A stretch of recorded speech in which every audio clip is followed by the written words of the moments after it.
हार्दिक अभिनंदन है आप सभी श्रोतागणों का मेरे चैनल रागनी सिंह में।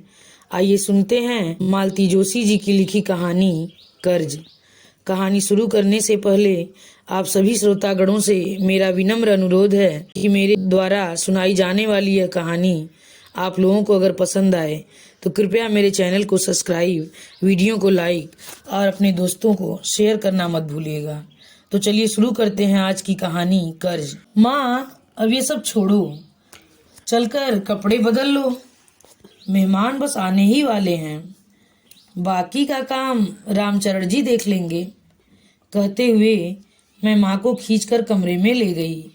माँ का सूटकेस खोलते हुए मैंने कहा, मैं तुम्हारे लिए साड़ी निकालती हूँ, तब तक मुंह हाथ धो लो, सुबह की लगी हुई हो, पसीना पसीना हो रही हो। अपनी बात खत्म करते हुए मैंने देखा माँ पलंग पर बैठ गई हैं निस्पंद होकर। थक गई हो ना, मुझे पता था, फ्रेश होकर आराम कर लेना।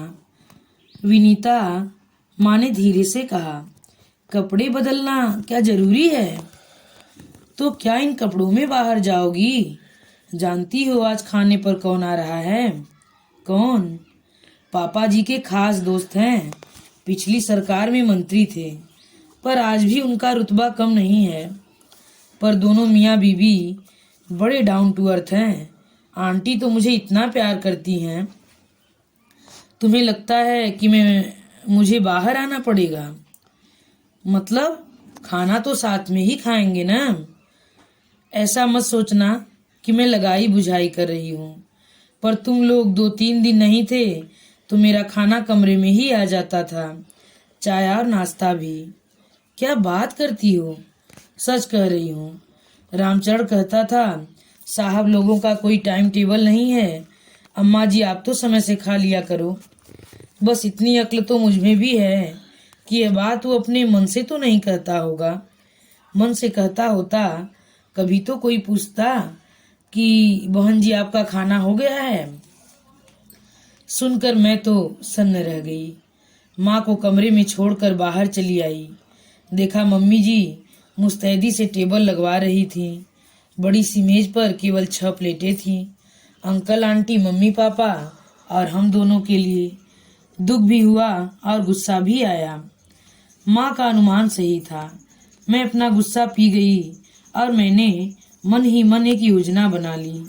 उसके तहत अपनी प्लेट चुपके से हटा ली। मेहमान आकर बैठ गए और मैंने खाना परोसना शुरू किया।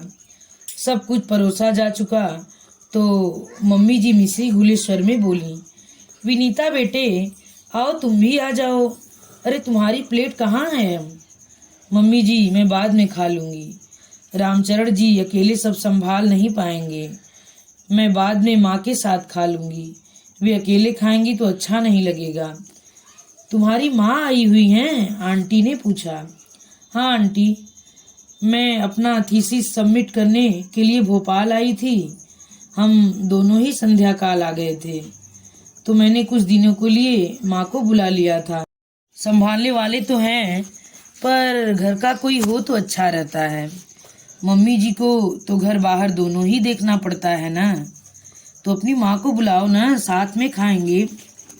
आंटी जी दरअसल वो अभी अभी गैस के पास से हटी है ना, तो थोड़ा सुस्ताना चाह रही हैं। बात क्या हुई कि आज सुबह सुबह हमारे महाराज जी के गांव से खबर आ गई कि उनकी माँ नहीं रही। उन्हें तुरंत जाना पड़ा, तो आज का खाना एक तरह से माँ ने ही बनाया है। अकेले रामचरण जी के बस की बात नहीं थी। महाराज जी की माँ नहीं रही, ये तो बुरा हुआ, अंकल बोले, पर मैं इसे इत्तेफाक मानता हूँ। नहीं तो इतना लजीज खाना कचौरियाँ खाने को कैसे मिलती। आज तो मेरी माँ की याद ताजा हो गई। इतने मुलायम दही बड़े पहली बार खा रही हूँ, आंटी बोली। गाजर का हलवा भी A1 बना है, अंकल बोले। सुनकर मुझे खुशी हुई कि चलो माँ की मेहनत सार्थक हो गई, पर मेरी इस खुशी पर तुरंत ही पानी फिर गया जब मम्मी जी ने कहा, अच्छा तो बनाएंगी ही, जिंदगी भर खाना ही तो बनाती रही हैं। लगा जैसे किसी ने मेरी छाती में घूंसा जड़ दिया हो। मैं तिलमिला उठी। आंटी ने कहा, शारदा खाना तो सभी औरतें बनाती हैं, पर सबके हाथ में ये स्वाद नहीं होता। मम्मी जी कुछ कहें इससे पहले मैंने कह दिया, आप समझी नहीं आंटी जी। मम्मी जी के कहने का मतलब यह था कि माँ जिंदगी भर टिफिन सेंटर चलाती रही हैं, एक्सपर्ट तो होंगी ही। Tiffin centre? आंटी ने पूछा। हाँ आंटी जी, हम लोग बहुत छोटे थे जब हमारे पापा नहीं रहे। माँ ने टिफिन सेंटर चलाकर हमें पाला है। मेरे दोनों भाइयों ने उनकी मेहनत को सार्थक कर दिया। बड़े भाई डॉक्टर हैं और छोटे भाई फिजिक्स के प्रोफेसर हैं। एक मैं ही फिसड्डी रह गई, सिर्फ एमए। फिसड्डी क्यों? पीएचडी हो तुम, पापा जी ने कहा। पापा जी, अभी तो थीसिस सबमिट की है, डिग्री मिलेगी तब न पीएचडी कहलाऊंगी। तुम्हारी पीएचडी कोई रोक नहीं सकता। आज से अपने नाम के आगे डॉक्टर लिखना शुरू कर दो, अंकल जी ने कहा। और फिर बातों का ट्रैक बदल गया। खाना सानंद संपन्न हुआ। सौंफ इलायची खाते हुए डॉक्टर आंटी बोली, अरे बहुरानी, अपनी माँ से तो मिलवाओ। मैंने दरवाजे पर दस्तक दी। माँ ने दरवाजा खोला और बाहर आई। क्रीम कलर की साड़ी में वह इतनी ग्रेसफुल लग रही थी कि जी खुश हो गया। मैं परिचय करवाती इससे पहले ही आंटी ने उन्हें गले से लगा लिया। बहन जी, किस किस बात की तारीफ करूं? आपकी साड़ी की, आपके खाने की या आपकी बिटिया की? सच बहुत प्यारी लड़की है। बहुत अच्छे संस्कार दिए हैं आपने अपनी बेटी को, माँ ने विनम्र भाव से कहा। अब वह मेरी कहाँ रही, जैसी भी है आपकी है। बिल्कुल ठीक कहा आपने, अब तो यह हमारी प्यारी बहू रानी है, कहकर आंटी ने मुझे गले से लगा लिया। फिर बोली, माँ को लेकर एक दिन घर आओ ना आंटी जी। ये मेरे हिस्से आती कहाँ हैं? 4 दिन के लिए किडनैप करके लाई हूँ। इनके प्राण तो पोते पोतियों में बसते हैं। दोनों भाभियाँ जॉब करती हैं, बच्चे इन्हें सौंप जाती हैं। दिन भर आंगनवाड़ी चलती रहती है। भाग्यवान है बेटा वे बच्चे जिनके सिर पर दादी का हाथ है। अच्छा मैं चलूं? अब आपसे मिलकर बहुत अच्छा लगा। फिर एक बार गले मिलकर भी चल दी। मैं भी उनके पीछे चल दी। हमारे चलते ही डाइनिंग रूम के पर्दे के पीछे सरसराहट हुई। समझ गई कि मम्मी जी पर्दे के पीछे खड़ी सब देख सुन रही थी। साथ ही आ जाती, समधीन से परिचय करवा देती तो कोई छोटी थोड़ी ही हो जाती, पर अभिजात्य हर जगह आड़े आ जाता है। मेहमानों को विदा करने के लिए हम लोग बाहर तक गए।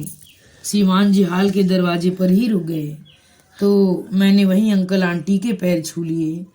अंकल के जाते ही मैं भीतर जा रही थी क्योंकि माँ खाने के लिए रुकी थी। मैं मुड़ी ही थी कि इन्होंने कहा, सुनो।